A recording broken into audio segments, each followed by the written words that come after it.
Although there were no injuries of any sort reported, we sincerely regret the concern that was raised as a result of this morning's incident.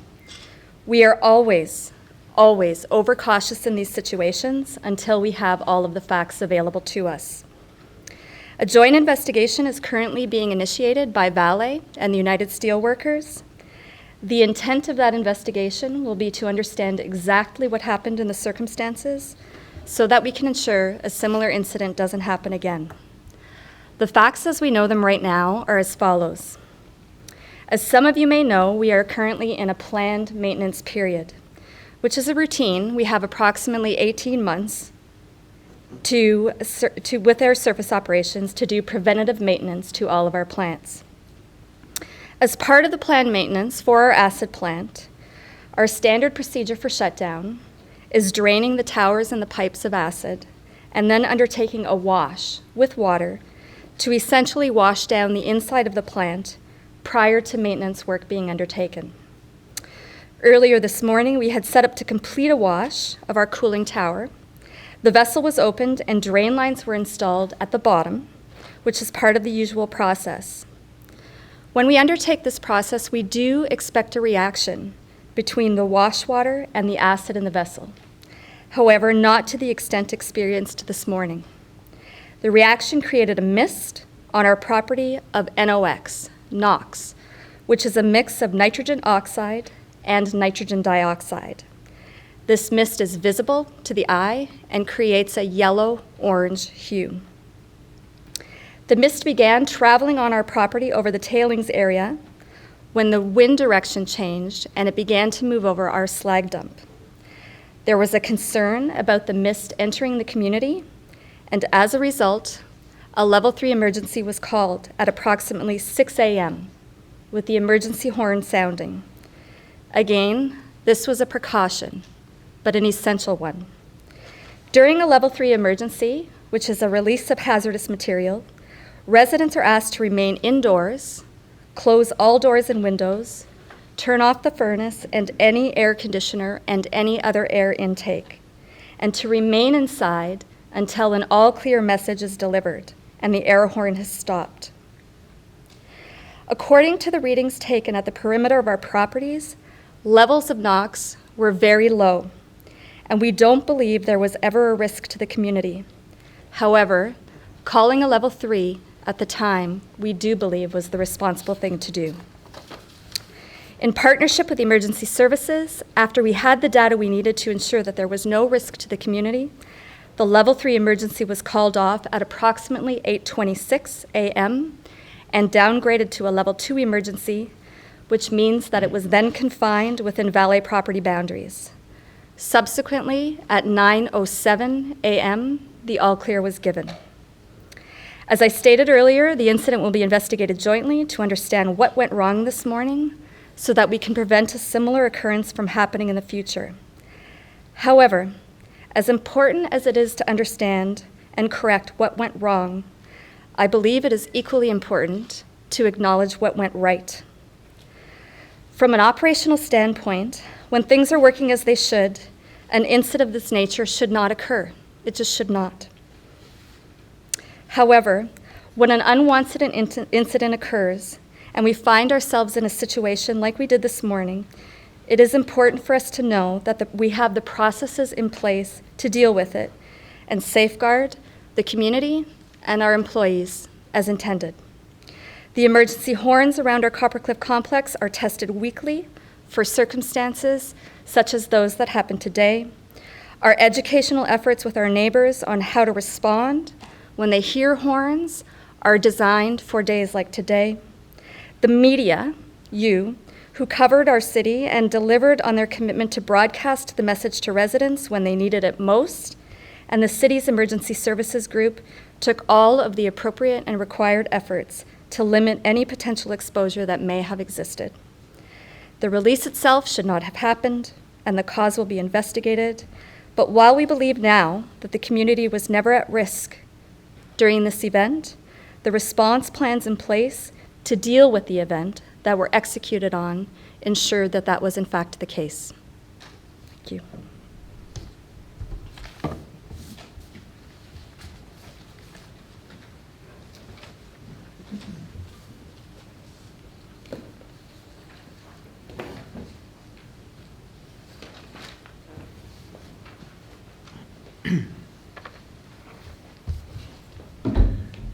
Good afternoon, and thanks for coming. And as stated already, thank you very much to the media for your participation in this event and the great job you did in holding up your end of the bargain and communicating with the public. My name is Trevor Bain. I'm the Chief of Fire and Paramedic Services for the City of Greater Sudbury. I'm just going to fill in a couple of blanks in terms of the emergency response from a fire and paramedic perspective. I can tell you that we were first notified of the event occurring at in the vicinity of the smelter in Coppercliff at approximately 5:52 this morning a.m. And we were in discussion at that time with the level of hazard that was potentially had occurred. That discussion would have related to, we have a standard operating procedure that is in cooperation with Vale for such events. That was initiated at that time and carried out as per the policy. Fire Services was on site, was dispatched at 6:08, was on scene at 6:12. We had 3 trucks from our downtown Van Horn station arriving, and very shortly thereafter, we had our volunteer truck from the Coppercliff volunteer station arrive almost simultaneously, and as a result, we had a really good turnout. We had our platoon chief on site throughout. Our platoon chief communicated, as is our usual practice, with Vale staff. We had great cooperation with, as per usual, with Vale staff, and with our policing services partners at the same time, in terms of what I'm sure Inspector Zimmerman will speak to you about in controlling some of the roadways at the time for obvious preventative reasons. We remained on site until 8:46, continually collaborating with Vale staff, who were, of course, performing tests and monitoring the air for contaminants, noxious substances, etc. And as a result, we downgraded to a level 2 response by 8:27, and quickly thereafter we're able to go to a level 1. And of course, the level 3 is that of a concern that a substance has, gone beyond a building and or a property from Vale's perspective. And so, of course, we heightened it to a level 3, along with, as I say, in collaboration with Vale. And again, as we knew that we had 0 readings throughout the perimeter and in the immediate area, we were able to downgrade to appropriate levels and see that eventually we had an all clear, and we're back to business as usual. Thank you.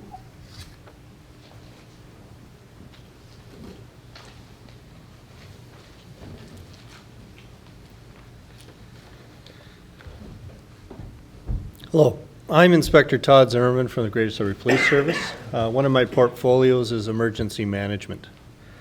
I can tell you that once we received the call from Vale concerning the dioxide leak, we had started to receive numerous 911 phone calls from the residents in the area, hearing the alarms that were going off in Coppercliff. We responded, we the police, we respond as the communication center for both police and fire, and we link into EMS. So we had fire respond and police responded to the incident at Vale. As been said already, at 06:04 hours, it was upgraded to a level 3. And the police main role was to ensure road closures were taking place to protect the community and the members of the public. We were also taking the active role in trying to fan out the information through formal media releases, as well as Twitter and Facebook, to keep the public updated as often as we can as to what's transpiring and which roads they can use to keep everyone safe. I just want to say, as in every incident, it's essential that we work together. And our emergency partners and with Vale and the city, we did just that. We did work together. We resolved this matter quickly. We got the communication out to the public as quickly as we could. And what we will do following this incident, Vale is doing an investigation as to the cause. What our emergency partners will do is we'll look at our communication process. We have a City of Greater Sudbury emergency plan. We'll do a debriefing on it, and we'll make sure that everything went well, and if there's some small things that we can improve on, we'll do that, because everything is about public safety and ensuring everyone is safe in these situations. And that's all I have. Thank you.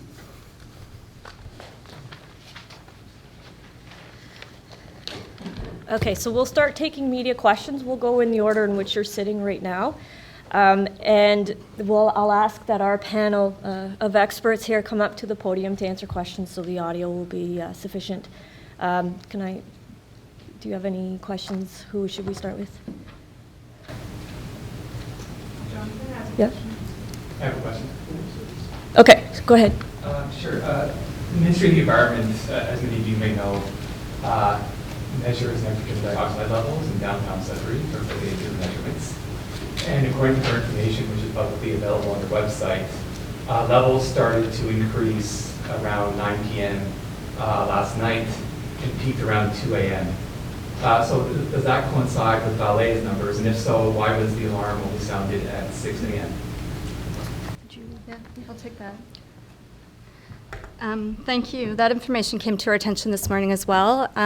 The specific timeline of the event and the dissemination of the plume is under investigation, but I will say this, the levels recorded at those early hours are inconsistent with the timeline as we know it today.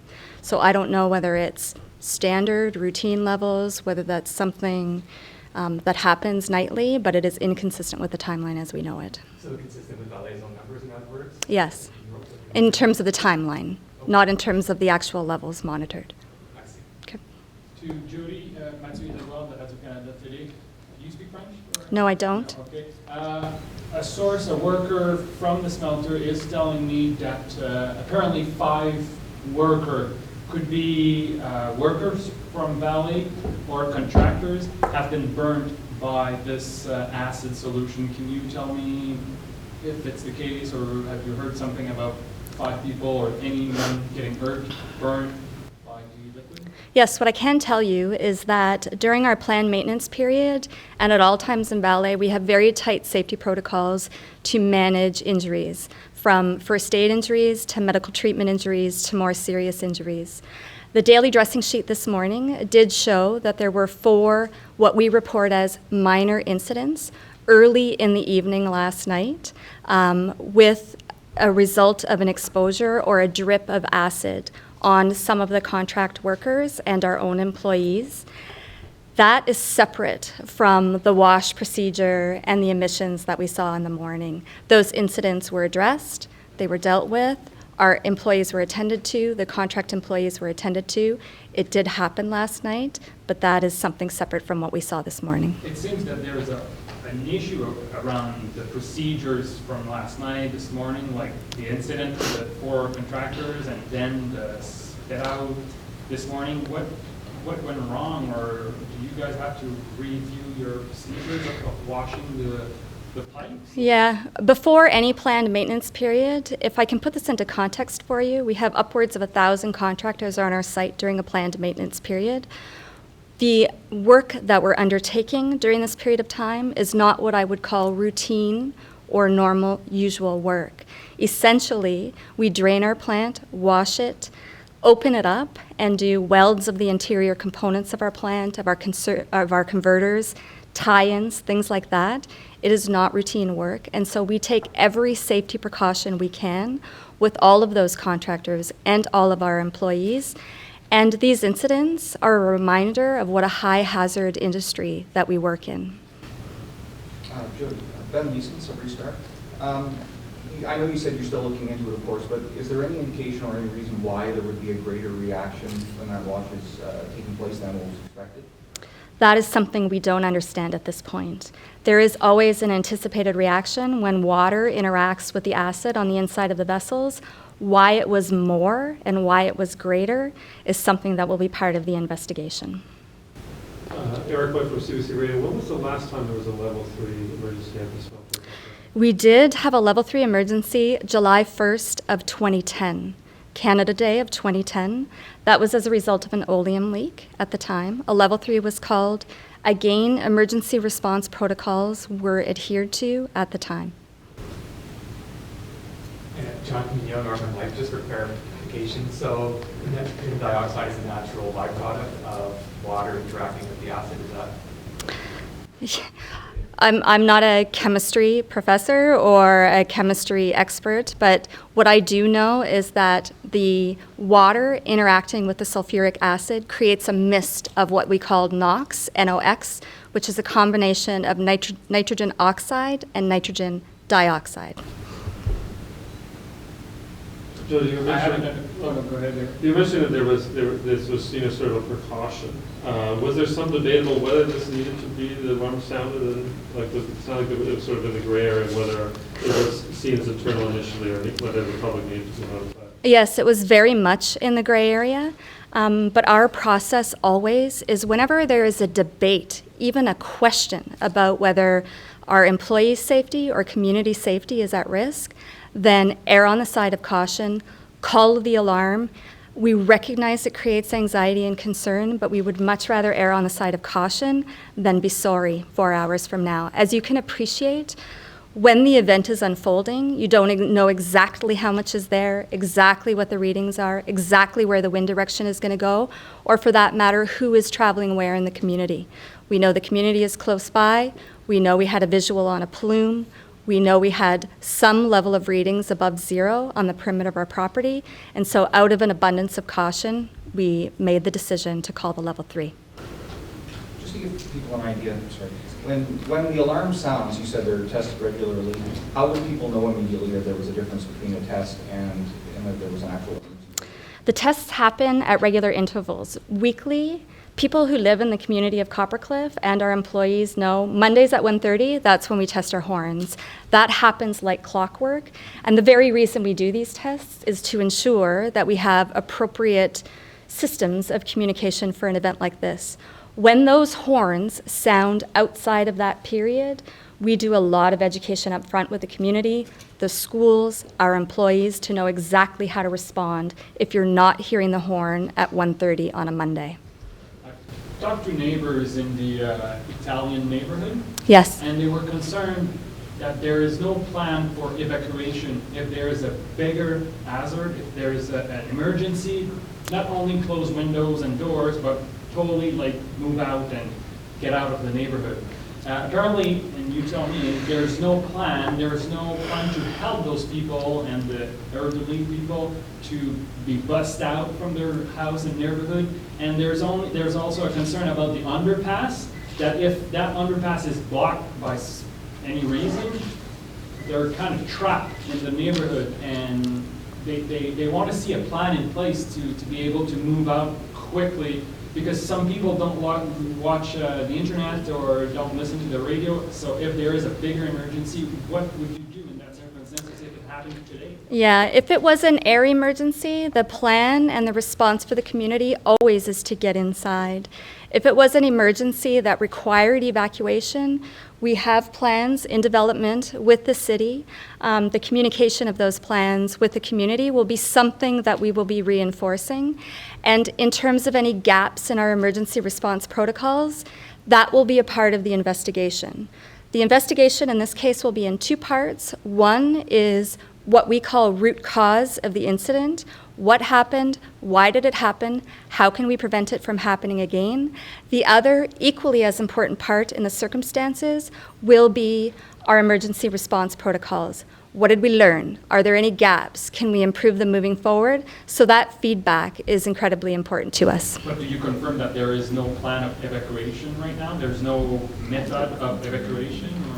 Or? We're currently working through the development of those plans. As we continue to raise the bar on our emergency response plans with the community, we're working with our community partners to develop evacuation plans. Stu Curlin from DIS and Q92. You mentioned there is a natural reaction when this process happens, but because there was such a visible plume, was that obviously something that's out of the ordinary? Yes, it was. And that's what precipitated the level 3? Yes, it did. The visual on the plume. You said earlier that the public, in hindsight, was never really at risk. Does that mean that the levels of NOx never exceeded recommended levels? Your measurements? Yeah, so information is coming as we speak. The exact details of all of the readings that were taken will be part of the investigation. My information, as I currently know it, is that the highest reading on the perimeter of our property was at 0.5 ppm, parts per million. But to put that into some context for you, under the Occupational Health and Safety Act, the TLV, the threshold limit value, is 3 on the 8-hour. So we were well below limits that would create a risk to personal safety, personal inhalation risks, things like that. That is the basis upon which I formed that conclusion. Has there ever been a situation previously, I mean, we talked about another time in 2010 where an emergency was issued, but where there was a similar situation at the smelter dealing with acid, and maybe when that was? We have had incidents over the life of our operations. I couldn't recite for you the exact dates and times and nature of those incidents today. You don't necessarily know when the last time something similar happened? July 1st, 2010. We had an oleum leak and called a level 3. Speaking of level 3, sometimes there may be some confusion with the general public when they hear just the level 3 emergency has been called.